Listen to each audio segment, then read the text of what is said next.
اس کا شرعی علم آپ پر فرض ہے. بس جس چیز سے آپ کا واسطہ پڑا ہوا. بچہ بالغ ہو گیا، اس پر نماز فرض ہے، اب اس کو نماز کا ضروری علم فرض ہے اس پر حاصل کرنا.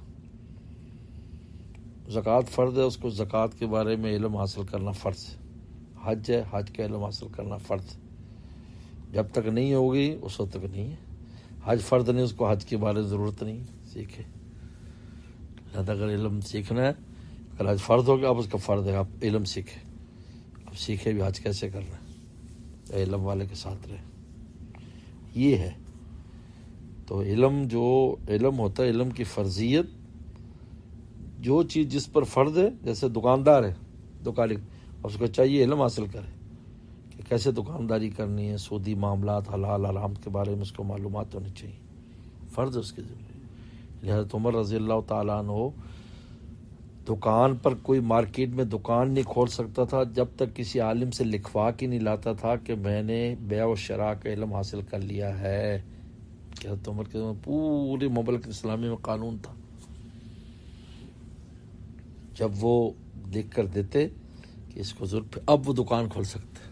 اب تو ہم ویسے ہی بیٹھ گئے ٹھگی مار رہے ہیں، وہ بڑا کامیاب دکاندار. اتنی ہے وہ اہمیت.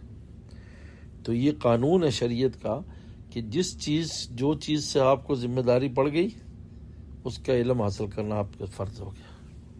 بس جو نہیں ہے تو نہیں ہے. لہذا علماء جو ہیں وہ زائد علم رکھتے ہیں لوگوں کے لیے. اس لیے وسلم نے علماء کی مثال جو دی ہے، ان علماء کی جو آج کل کے زمانے کے جو علماء ہیں، کہ یہ ایک جھیل کی طرح ہے جو اللہ کے پانی کو جمع کر رکھتے ہیں، جس سے لوگ فائدہ اٹھاتے ہیں. یہ ہر ایک فائدہ اٹھا رہا ہے. یہ علم زائد ہے. علم اپنی ضرورت سے زائد ان کے پاس ہے. زکوٰۃ فرض نہیں مولوی صاحب پر، لیکن مولوی صاحب نے زکوٰۃ کے سارے مسائل آتے ہیں تاکہ لوگ ان سے فائدہ حاصل کریں. کاروبار نہیں کرتے لیکن بیع و شراء کے مسائل جانتے ہیں.